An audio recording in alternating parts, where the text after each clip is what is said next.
भागने से प्रेशर कम नहीं होता है, भागने से प्रेशर केवल बढ़ता है। सबसे इम्पोर्टेंट दिन आपकी लाइफ के, पहला जिस दिन आपका जन्म हुआ था, दूसरा दिन वो जब आपको पता लगे क्यों हुआ था। नमस्ते दोस्तों, मेरा नाम है आरजे कार्तिक। मेरे साथ आप बहुत सारी कहानियां इसी स्टूडियो से सुनते हैं, लेकिन आज हमारे साथ में गुरु गौर गोपाल दास जी हैं। बहुत बहुत स्वागत और आपको प्रणाम। बहुत बहुत धन्यवाद, बहुत अच्छा लगा आपसे मिलकर और आपके शो में आकर। बहुत अच्छा मुझे लग रहा है। गपशप विद कार्तिक में आपका स्वागत है। सबसे पहले बहुत सारे लोग इस सवाल का जवाब जानना चाहते हैं कि आपको कब ये लगा कि मुझे अब ये मोह माया से, इस संसारिक जो बंधन है, इससे छोड़ करके प्रभु की तरफ बढ़ना। जी, मुझे ऐसा लगता है कि हम सबकी जो एक जर्नी होती है, एक जो सफ़र होता है, चाहे वो अध्यात्म की ओर हो, चाहे वो ईश्वर की ओर हो, वो जो सफ़र है वो हमारे भीतर छिपा हुआ है। जैसे माइकलांजेलो को किसी ने पूछा कि आप इतनी अच्छी मूर्ति कैसे बना लेते हैं, तो उन्होंने कहा कि मूर्ति तो पहले मार्बल में रहती है, मैं बस ऊपर जो एक्सेस मार्बल है उसको निकालता हूँ, वो बस प्रकट होती जाती है। ठीक वैसे हमारा सफर भी उस मूर्ति की तरह हमारे भीतर है, बस थोड़ा थोड़ा जो ऊपर का जो अंधेरा है, ऊपर के जो कंफ्यूजन है, वो निकलते जाते तो हमारा सफर, हमारा पाथ इवॉल्व होता जाता है। तो मेरे लिए ये बचपन से ही ये सारे सवाल थे, बचपन से ये थोड़ा इन सब चीज़ों के प्रति आसक्ति थी, एक अटैचमेंट थी। लेकिन इंजीनियरिंग कॉलेज में जब पहुंचा तो और भी थोड़ा लगा कि कुछ इन सवालों के जवाब मिल जाए, और जब जॉब स्टार्ट कर दी तो तब तो जरूर लगा कि अब इन सवालों के जवाब चाहिए। तो आप वेल सेटल थे, आपने इलेक्ट्रिकल इंजीनियरिंग की है जी, तो उस सब के बावजूद आप इधर आ गए। जी, बड़ा मुश्किल होता है जी। और आज के टाइम में तो लोग कहते हैं कि भैया मोबाइल आपके पास आ गया तो आप छोड़ ही नहीं सकते दुनियादारी। जी। तो कैसे आप आ गए? कितना इजी रहा, डिफिकल्ट रहा? जी, इजी भी और डिफिकल्ट भी, दोनों होता है। सबसे पहले तो मैं जब HP में जॉब कर रहा था तो मैंने अपने आप से एक सवाल पूछा कि अगर मैं एवरेज 8 घंटा रोज का जॉब पर काम करता हूँ, अपने वर्क प्लेस में 8 घंटे रहता हूँ, और हफ्ते के 5 दिन वीकेंड छुट्टी हो तो हफ्ते के 40 घंटे मेरे वर्क प्लेस पे जाते हैं। और अगर साल में मैं 50 घंटे काम करता हूँ तो 50 हफ्ते काम करता हूँ तो साल के 2000 घंटे वर्क प्लेस पे जाते हैं। और अगर जिंदगी भर 45 साल काम करूं तो जिंदगी के 90,000 घंटे मेरे वर्क प्लेस पे जाने वाले हैं, जो मेरे जिंदगी के 10 साल है। तो मैंने अपने आप से बस एक ही सवाल पूछा कि मेरे 90,000 घंटे मुझे मुस्कुराते हुए बिताने हैं कि रोते हुए बिताने हैं।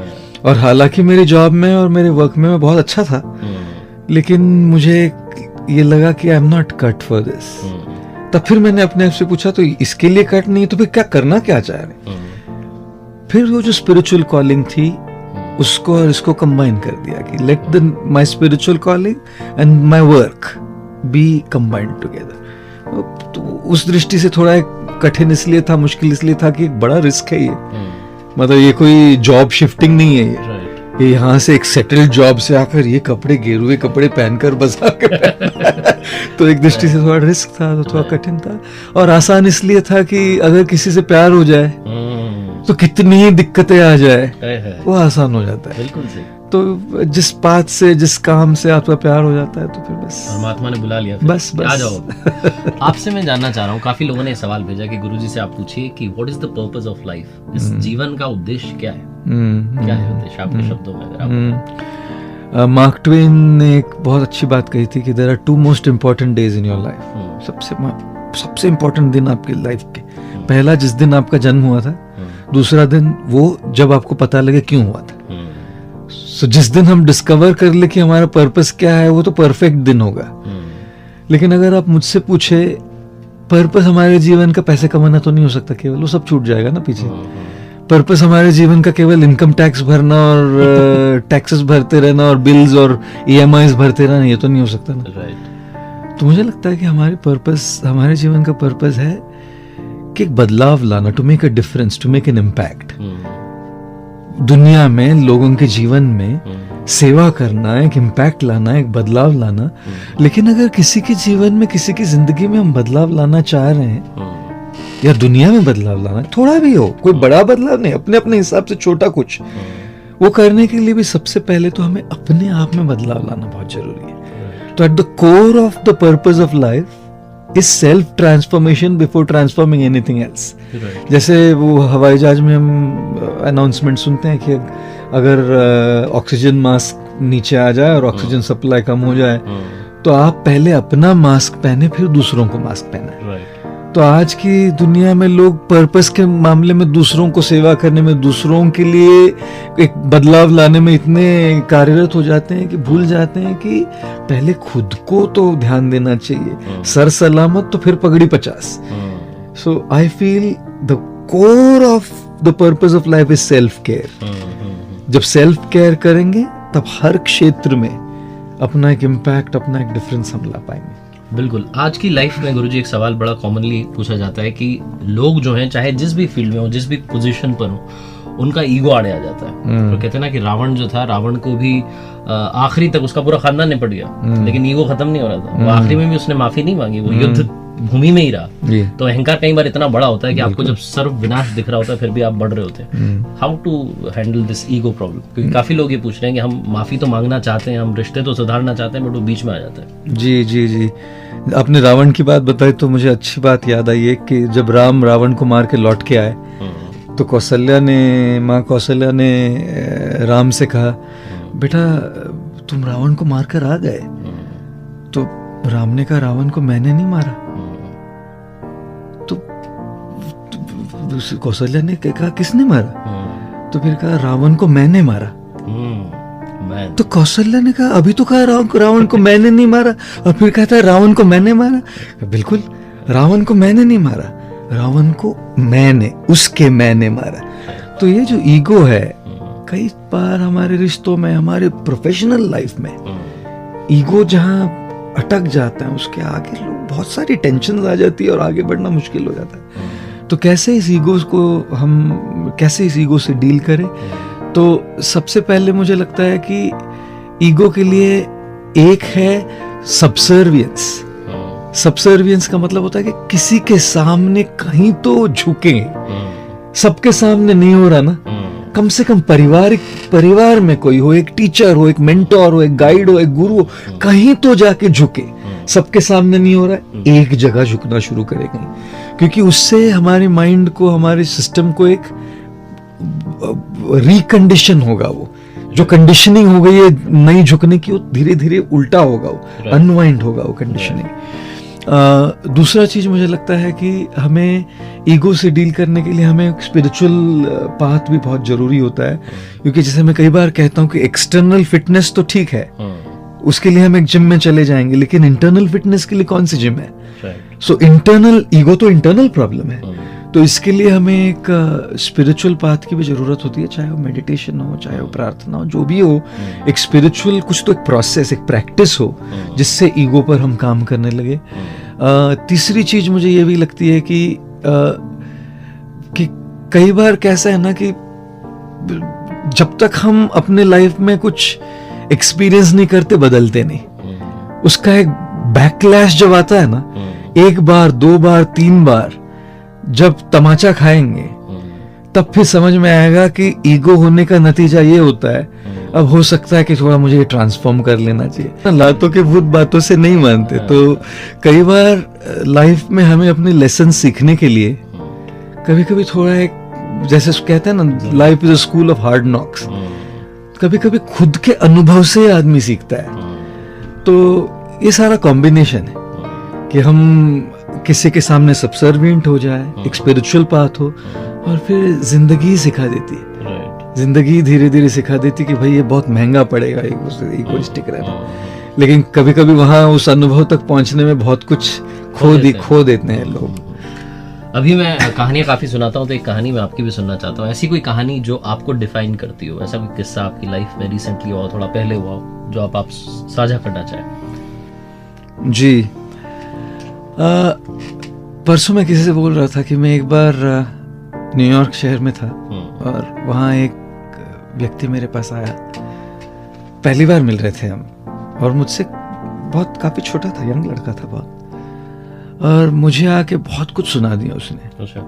मतलब मेरे मुंह पर आके सुना दिया बहुत कुछ। मुझे कहा कि आपसे इगोइस्टिक व्यक्ति मैंने आज तक कभी देखा नहीं। और कहने लगा कि कभी आपके गुरु के पास देखिए, उनसे सीखनी चाहिए विनम्रता, उनसे सीखना चाहिए कि कैसे बोला जाता है।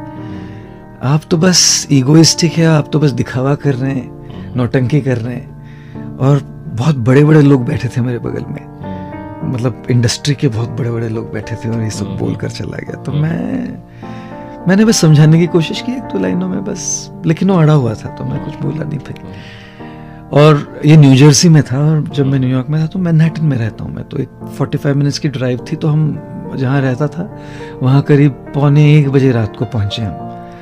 तो इंडिया और न्यूयॉर्क के टाइम में डिफरेंस होने की वजह से मैं रात में सोने से पहले भी ईमेल चेक करता हूँ कि कुछ कभी इम्पोर्टेंट कुछ इंडिया में हो तो फिर मैंने ईमेल देखा। तो जब तक हम पहुंच गए थे उसने एक लंबी ईमेल लिखी थी मुझे, उसी व्यक्ति ने। अच्छा।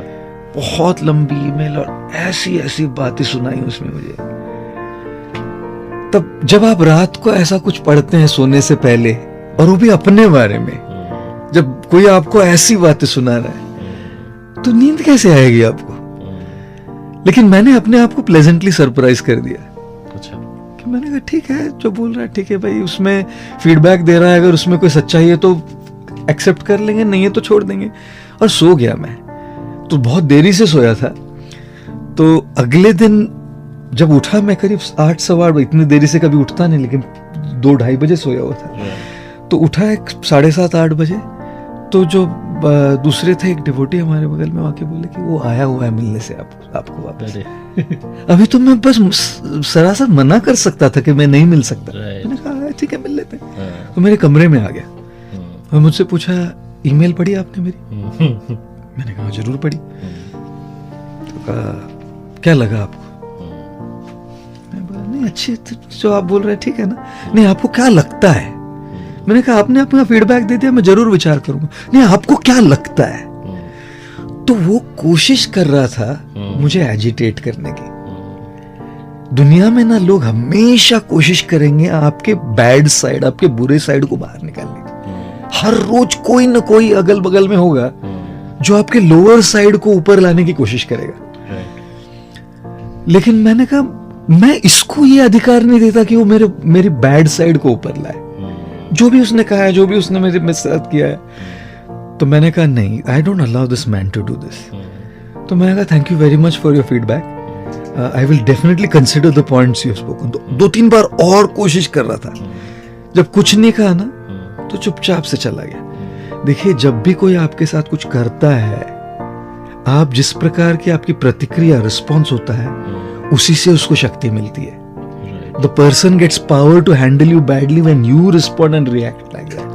तो तभी मैंने एक बहुत बड़ी चीज सीखी कि criticism is good if there is truth in it, let us accept it. If there is no truth, सच्चाई नहीं है, छोड़ दीजिए। दूसरों के मुंह लगकर, उनको भला बुरा कहकर और उनको यह अधिकार देकर कि मेरा बैड साइड निकाले, हमारा क्या लाभ हुआ उसमें? Then I thought this is not worth it. तो फिर 1 साल बाद जब मैं गया न्यूयॉर्क, फिर आया लौट के माफी मांगने के लिए कि I am very very sorry, मैंने बहुत बड़ी गलती की आपके साथ। मैंने गलती कुछ नहीं की, आपने जो आपको दिल में लगा बोल दिया ना। You are honest to share that this was something that you felt, don't worry, it's okay. बोला आप मुझे प्लीज फॉरगिव कर दीजिए, क्षमा कर दीजिए। मैंने कहा भैया फॉरगिव करने के लिए पहले आपने कुछ किया होता तो मैं क्षमा करूँ ना। फॉरगिव कब किया जाता है? जब आपने कुछ गलत किया हो मेरे साथ। अपने हिसाब से आपने सही किया ना, ठीक है, कोई बात नहीं, it's okay. So I can never forget the story. आखिरी में जाते जाते मैं आपसे जानना चाह रहा हूँ कि बहुत सारे जो लोग हैं आज प्रेशर हैंडल कर रहे हैं, चाहे वो कोविड के बाद में उनका जॉब का हो, एग्जाम का हो, सिचुएशन जो तो भी चल रही हो लाइफ में, प्रेशर सिचुएशन जब आ जाए, जब आपको लगे कि अब हर तरफ से घिर गए हो, तो क्या करना चाहिए? अगर आप आखिरी में बताएं। देखिए प्रेशर तो हमेशा रहने वाला है, कोविड हो या नहीं हो, प्रेशर हम पर हमेशा रहने वाला है। तो सिचुएशनल प्रेशर हैंडल करने की बात नहीं, हमको रेगुलरली प्रेशर कैसे हैंडल करना है बहुत ज्यादा जरूरी है हमारे लिए। और मुझे ऐसा लगता है कि हम अपने लाइफ में ना पॉज करना भूल गए। जितना आप भागते रहेंगे, भागने से प्रेशर कम नहीं होता है, भागने से प्रेशर केवल बढ़ता है। तो भगदड़ तो करनी ही है, भागना तो है ही है, ये रुकने वाला थोड़ी है। बस इस भगदड़ के बीच में थोड़ा सा एक पॉज करना बहुत जरूरी है। रोज हो सके तो रोज 15 मिनट 20 मिनट बस अपने साथ बिताइए, जो आपको अच्छा लगता है वो कीजिए। चाहे आपको संगीत सुनना अच्छा लगता है, जैसे अनवाइंड कीजिए म्यूजिक सुनकर। आपको किताब पढ़ना अच्छा लगता है, उसको सुनकर आप पॉज कीजिए। आपको अपने साथ, अपने आप के साथ संबंध जोड़ना है मेडिटेशन से, वो करके पॉज कीजिए। अगर आपको ईश्वर के साथ संबंध जोड़ करके अनवाइंड करना है, वो करके पॉज कीजिए।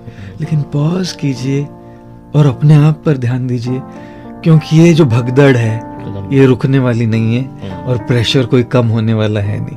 तो आप तैयार कीजिए। कहते हैं ना, आर्मी में कहावत है, if you sweat more in peace you bleed less in war.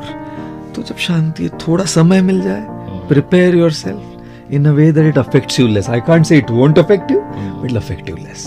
Absolutely. Thank you so much, गुरुजी, आज आपने समय निकाला बात। Thank you, sir. Thank you. सादर प्रणाम आपको। Thank you. बहुत बहुत धन्यवाद।